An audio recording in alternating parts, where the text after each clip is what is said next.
आम आलोचना करवा से संपर्क में आम सहित अंतर्जातीय व्यापार विशेषज्ञ प्रोफेसर समरेन्द्र बसा जोड़ी प्रोफेसर बसा स्वागत करी जो भाई भाव में आम देखुचे जे केतेबेले लगुच सते जमती ईरान युद्ध रे जवनिका पड़ब पूरा गोटे शांति आलोचना आड़ को अग्रसर हेब हठात उभय पक्ष चुप हो जाउछंती पुणी थरे आक्रमणात्मक मुद्रा पलि आसुछंती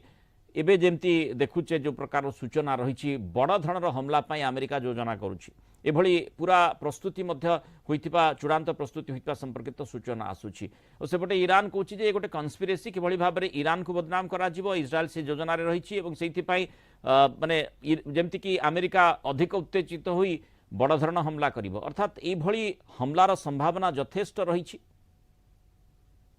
युद्ध नीति जमती आप कहले बहुत दिन हो द्वारा युद्ध बर्तमान नीति रे परिवर्तन आसुछि एवं युद्ध को सारिबा पई जो प्रयास बर्तमान डोनाल्ड ट्रम्प चलैछंती कारण केते शीघ्र ए युद्ध से बाहरिबे ए प्रयास अनेक दिन चलैछंती किंतु ईरान रो जेपरि भाबरे कांस्टेंट से तार मोटो जहा थिला प्रथम ताहा रहिछि चेंज हे नाही सेति पई बर्तमान बाहरिबा मुश्किल अछि तेबे जो युद्ध नीति भितर बर्तमान जो ब्लेमिंग कथा कह जाउछि प्रोपागेंडा भितर ब्लेम करिया पई परस्पर को कारण इजराइल बर्तमान जो ईरान को ब्लेम करे एवं एपटे जो उत्क्षिप्त करे अमेरिका को तेबे डोनाल्ड ट्रम्प आहुरी एग्रेसिवली अटैक करिवे एवं जो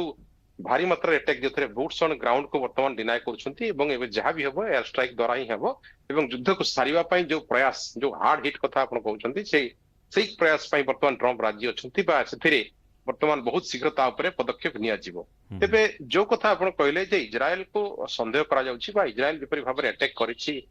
जो इजिप्ट रो शिप फ्लैग पॉलिटिक्स बाबद रे कथा एथिर लागुछि इजराइल मन मध्य मझिरे खराब एथि पई हेतला जेते बेले आपण देखंतो जो अब्राहम एकॉर्ड कथा हमें आलोचना करू जो बहुत थर करथिलु मध्य अब्राहम एकॉर्ड रे राजी कराई दैथिले बहुत कंट्री को सऊदी अरब को एवं इजराइल को किंतु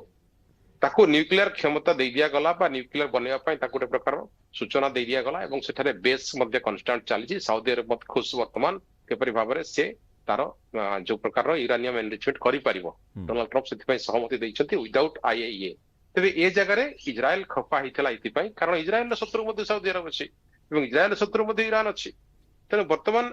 ट्रम्प तांकर बेस बढ़ाइबा जगह रे तांकर फ्रेंडशिप बढ़ाउछंती सेठी से इजराइल खातर करनाहांती सी केवल मात्र इजराइल को प्रॉक्सी भाव यूज करने चाहूथिबा बेले इजराइल तार जो कांस्टेंट मोटो थिला जो ग्रेटर इजराइल बनेवा पई सेथिरे से कहितला अमेरिका बिना हेल्प रे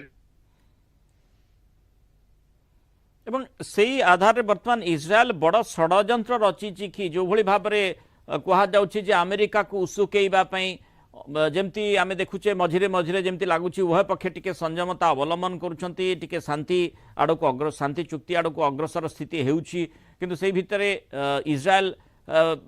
जो जो षडयंत्र कथा कहा जाउछि सेही आधार रे अमेरिका को अधिक उत्तेजित करबा पई चेष्टा करुछि कि जहा द्वारा अमेरिका अधिक उत्तेजित हेबो एवं जो भली आमे सूचना देखुचे जे बड़ धरणर बोमा वर्षण करा जिवो आज राति रे बोली एभली योजना रहुछि एक्जाक्टली कारण इजराइल सब बेले चाहिला जिते बेले भी पीस टॉक बाबद रे टाइम गैप देइथिले डोनाल्ड ट्रम्प जिते बेले भी पीस टॉक पई कथावार्ता आगैथिला जे पाकिस्तान रे हो कि चाहे स्विट्जरलैंड रे हो से समय रे इजराइल कंटिन्यू अटैक रखिथिला आपनकर जेपरि जारी रखिथिला बेरुत उपरे एवं एई समय मध्य रे मध्य इजराइल अपेक्षा करिछि केते बेले ईरान रो विनाश हवा दरकार एवं ईरान रो जो परमाणु शक्ति संपूर्ण रूप ध्वस्त हवा दरकार सेति पई से वर्तमान अमेरिका को उस्केवा पई जहाँ भी प्लान मोसाद करबा पई सक्षम होई पारे मोसाद पछेइबो नाही करबो किंतु ईरान जदि अमेरिका जोरदार बोमा वर्षण पूरा ईरान रो विभिन्न अंचल उपरे करे ईरान स्टैंड करि परिबो तो कारण ईरान रो जो प्रथम स्ट्रेटेजी रही आसीछि जो भली भाव में जेते बेले भी अमेरिका अटैक आरंभ करिछि यूएस पक्षरु जोरदार हमला करा जायछि अमेरिकीय बेस जो गुड़िक मध्यप्राच्यर विभिन्न देश रे रहिछि ता उपरे सीधासळख हमला करा जायछि एबे पुणी थरे मध्यप्राच्यर देश गुड़िक विपद भितर को टाणी ही गले ऑब्वियसली कारण जो मन को पाखरे ना कोन शत्रु थिले ना कोन युद्धर भय थिला ना तांकर इन्फ्रा कोन प्रकार असुरक्षित थिला एबे तांकर इन्फ्रा मध्ये असुरक्षित हला ट्रैवल टूरिज्म नष्ट हला फाइनेंशियली कोलैप्स हेले जनसाधारण अस्तव्यस्त ता सहित सबुठु बड़ कथा सेमाने अमेरिका चक्कर रे वर्तमान सीधा सलख ईरान शत्रु हो गले एवं आगामी दिन रे जदि युद्धर परिव्याप्त एरिया में देखिबा ଇରାନ କେବେ ବି 11,000 କିଲୋମିଟର ଦୂରକୁ ଯାଇ ଆମେରିକାରେ ଯୁଦ୍ଧ କରିବ ନାହିଁ। ଇରାନ ଯାହା ବି କରିବ ମିଡିଲ ଇଷ୍ଟ କଣ୍ଟ୍ରି ମାନଙ୍କରେ ଯୋଉ ଜାଗାରେ ଆମେରିକାର ବେସ୍ ଅଛି ପର୍ଟିକୁଲାର ସେଇ ଜାଗାରେ ଆଟାକ୍ କରୁଛି ଏବଂ କରିବ ମଧ୍ୟ। ଯୋଉ କଥା ଅଛି ବାରମ୍ବାର ସୂଚନା ମଧ୍ୟ ଦେଇଛନ୍ତି ଯେ ଯେତେବେଳେ ବି ଯୋଉ ଆମେରିକାକୁ ନଷ୍ଟ କରିବାର ଅଛି ତେବେ ତାର ବେସ୍ କୁ ଆଗେ ନଷ୍ଟ କରାଯିବ ଏବଂ କଣ୍ଡିସନରେ ମଧ୍ୟ ଆପ୍ଲାଏ ଅଛି ଯଦି ଆମେରିକା ସମ୍ପୂର୍ଣ୍ଣ ଭାବରେ ସେଟାର ବେସ୍ ଉଠାଏ ତେବେ ଯାଇ ଯୁଦ୍ଧ ନୀତିରେ ସେମାନେ କିନ୍ତୁ ଆଗକୁ ଯୋଉ ଯିବେ ବା ଯୁକ୍ତିଟି ସର୍ତ୍ତକ ଆପଣ ଭାବରେ ଦର୍ଶାଇଲେ ଆଗକୁ ଯିବେ। ତେଣୁ ମାନେ ଏବେ ଟ୍ରମ୍ପ ବର୍ତ୍ତମାନ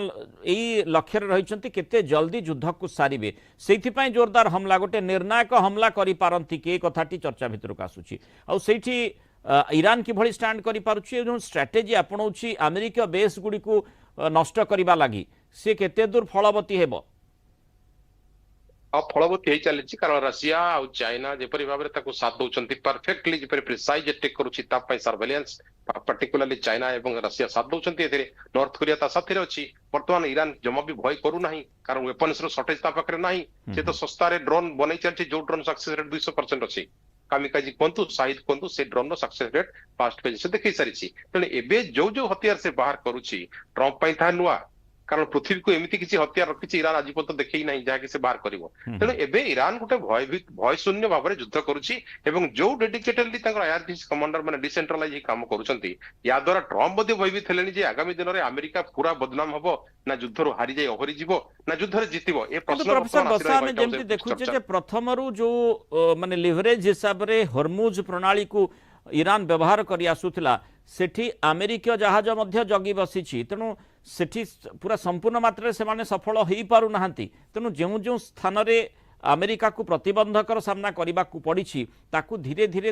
ଦୂରୀଭୂତ କରିବା ପାଇଁ ଟ୍ରମ୍ପ ପ୍ରଶାସନ ଚିନ୍ତା କରୁଛି। ଆଉ ସେଇ ଷ୍ଟ୍ରାଟେଜି କଥା ଯଦି ଦେଖିବା ଯେଉଁ କଥାଟି ଆପଣଙ୍କୁ ପଚାରୁଥିଲି ଯେଉଁ ସାମରିକ ବେସ୍ ଗୁଡ଼ିକ ବିଭିନ୍ନ ସ୍ଥାନରେ ରହିଛି ମାନେ ମଧ୍ୟପ୍ରାଚ୍ୟର ବିଭିନ୍ନ ଦେଶରେ ତାକୁ ମଧ୍ୟ ଧୀରେ ଧୀରେ ଯେମିତି ମାନେ ବେଶୀ କ୍ଷୟକ୍ଷତି ହେବ ନାହିଁ ସେଇ ଆଧାରରେ ମଧ୍ୟ ଆମେରିକା ତାର ଷ୍ଟ୍ରାଟେଜି ତିଆରି କରିପାରେ। ତେଣୁ ଏଠି ହରମୁଜ ଉପରେ ମଧ୍ୟ ପୁରା ଇରାନର କବ୍ଜା ଏବେ ନାହିଁ। ତେଣୁ ଯେଉଁଭଳି ଭାବରେ ଅନ୍ୟ ଦେଶଗୁଡ଼ିକ ପ୍ରଭାବିତ ହେଉଥିଲା ଆମେରିକା ଉପରେ ଯେଉଁ ମାତ୍ରାରେ ଚାପ ରହିଥିଲା ସେଇ ଚାପ ଟିକେ ନିଶ୍ଚିତ ଭାବରେ କମିଛି। ତେଣୁ ଇରାନ ନିଜର ଯୋଜନାରେ ନିଜର जो स्ट्रेटेजी रे केते दूर सफल हो पारिबा आगामी समय रे एते बड़ गोटे महाशक्तिर सामना जेहेतु से करूची एकुटिया ଯୁଦ୍ଧ ଭିତରେ ଯେମିତି ଆପଣ କହିଲେ ଠିକ ଭାବରେ ତଳ ଉପର ହବା ନୀତିର କଥା ଅର୍ଥାତ ଇରାନର ଶାସନ ବର୍ତ୍ତମାନ ଦୁଇ ଭାଗରେ ବିଭକ୍ତ ହୋଇଛି ଚରମପନ୍ଥୀ ଏବଂ ନରମପନ୍ଥୀ। ଚରମପନ୍ଥୀ ମାନେ ଚାହୁଁଛନ୍ତି ସମ୍ପୂର୍ଣ୍ଣ ହରମୁଜକୁ ଅକ୍ତିଆର କରି ରଖିବା ଏବଂ ଯେତେ ଗୁଡାକ ବ୍ଲକ ଅଛି ବେସ୍ ଅଛି ତାକୁ ସମ୍ପୂର୍ଣ୍ଣ ରିମୁଭ କରିବ ଆମେରିକା ତେବେ ଯେ ଆମେ ରାଜି ହେବୁ ଫାର୍ଦର ସର୍ତ୍ତରେ କଥା ହେବା ପାଇଁ। ନରମପନ୍ଥୀ ମାନେ ଚାହୁଁଥିଲେ କଣ ନା କିପରି ଭାବରେ ଆଲୋଚନା ମାଧ୍ୟମରେ କିପରି ଏ ଯୁଦ୍ଧକୁ ନୀତିରୁ ଓହରି ଯିବା ଯୁଦ୍ଧରେ ସର୍ତ୍ତ ରଖି ବନ୍ଦ କରିବା ଯେମିତି ପେଜେକ୍ସିଆନ ସାଇନ କରିଥିଲେ ପ୍ରଥମେ ସର୍ତ୍ତ ସୁଇଜରଲ୍ୟାଣ୍ଡରେ ସେ କଥା ମଧ୍ୟ ସେଇଆ ହେଇଥିଲା ଯେ ଆମେ ଏ ସର୍ତ୍ତ ବାବଦରେ ରାଜି ଅଛୁ କିନ୍ତୁ ତାର 21 ଦିନ ପରେ ହଠାତ୍ ଆଟାକ୍ କରିଥିଲା ଇରାନ ଯେପରି ଭାବରେ ଆମେ ଦେଖିଥିଲୁ ଓମାନରେ ସେଇଠୁ ଆରମ୍ଭ ହେଲା ପୁଣି ସେକେଣ୍ଡ ଫେଜର ଯୁଦ୍ଧ। ତେଣୁ ଏବେ ଏ ଯୁଦ୍ଧରେ ଇରାନ ଆଉ ଆମେରିକାର ନୀତି କଣ ଏବଂ ସେମାନେ କୋଉ ନୀତି ଅପନେଇବେ ଏ କଥା ବର୍ତ୍ତମାନ ପ୍ରାୟତଃ ଗ୍ଲୋବ ଜାଣିବାରେ ଅସମର୍ଥ ହେଇପାରୁଛି। କାରଣ ଆପଣ ହରମୁଜ କଥା କହୁଛନ୍ତି ସେଠାରେ ତ ମାଇନ୍ସ ବିଛେଇ ରଖିଛି ସେ ବର୍ତ୍ତମାନ ହରମୁଜ ଯଦି ନାଭାଲ ବ୍ଲକେଡ କଲା ଆମେରିକା ଠିକ ଅଛି ନାଭାଲ ବ୍ଲକେଡ କଲା ପରେ ଇଏ ତ ସମ୍ପୂର୍ଣ୍ଣ ଭାବରେ ଅନ୍ତର୍ଜାତୀୟ ମାନ୍ୟତା ପାଇଲା ପର୍ଯ୍ୟନ୍ତ ହରମୁଜକୁ ଛାଡିବ ନାହିଁ ବୋଲି ସିଧା ଡିକ୍ଲେୟାର କରିଦେଇଛି ଯୋଉଟା ତାର ପ୍ରଥମରୁ ଷ୍ଟାଣ୍ଡ ମଧ୍ୟ ଥିଲା। ଏପଟେ ଇରାନିୟ ମ୍ୟାନେଜମେଣ୍ଟ ବାବଦରେ 440 କେଜି କୌଣସି ସେଟଲମେଣ୍ଟ ହେଇପାରିଲା ନାହିଁ। ତାକୁ ଉଡେଇବା ପାଇଁ ଯୋଉ ବଙ୍କର ବୋଷ୍ଟର ୟୁଜ କରିବା କଥା ଡୋନାଲ୍ଡ ଟ୍ରମ୍ପ ବର୍ତ୍ତମାନ ସୁଦ୍ଧା ଜାଣିପାରୁନାହାନ୍ତି ତା ପିକେକ୍ସ ଅଛି ନା ଆଉ କୋଉ ପରମାଣୁ ଅର୍ଡରରେ ଚେଞ୍ଜ କରି ରଖିଛି ତାହା ମଧ୍ୟ ବର୍ତ୍ତମାନ ଡିଟେକ୍ଟ ହେଇପାରି ନାହିଁ। ଏପଟେ ଆପଣ ରିକନଷ୍ଟ୍ରକ୍ସନ ଡେଭଲପମେଣ୍ଟରେ $300 ବିଲିୟନ କଥା କହୁଛି ଡିଫ୍ରିଜ ଆମାଉଣ୍ଟ ବାବଦରେ ସର୍ତ୍ତରେ ଥିଲା ତା ବାବଦରେ କଣ ତାମାନେ ଯୁଦ୍ଧ ନୀତିରେ ଆଉ ସର୍ତ୍ତ କଥା କେହି ବି ବର୍ତ୍ତମାନ ଆଗକୁ ଆଣୁନାହାନ୍ତି। ସମସ୍ତେ ନିଜ ନିଜର ହତିଆର ଉପରେ ବର୍ତ୍ତମାନ ପଡି ରହିଛନ୍ତି। ତେଣୁ ସେଇଠି ଯୋଉଠି ଆମେ ଦେଖୁଛେ ଯେ ଆମେରିକା ଜୋରଦାର ହମଲା ହତିଆରକୁ ଆହୁରି ଶାଣିତ କରୁଛି ଜୋରଦାର ହମଲା କରିବା ପାଇଁ ଯୋଜନା କରୁଛି ଇରାନର ଷ୍ଟ୍ରାଟେଜି କ'ଣ ରହୁଛି କିଭଳି କାଉଣ୍ଟର ଆଟାକ୍ କରିବ ତା ଉପରେ नजर देवाक हेब कारण जो स्ट्राटेजी पूर्वर आपणईला एबे केते दूर काम करिवे अंततः निज घर बंचेबार जोठी जोरदार बोमा वर्षण करा जिवो निज घर बंचेबार आवश्यकता कथा जदि कहा जाए से दिगरे केते दूर सफल ईरान हो पारुछि तापरे नजर। बहुत धन्यवाद प्रोफेसर समरेंद्र बसा आलोचना मतामत रखिथिबार।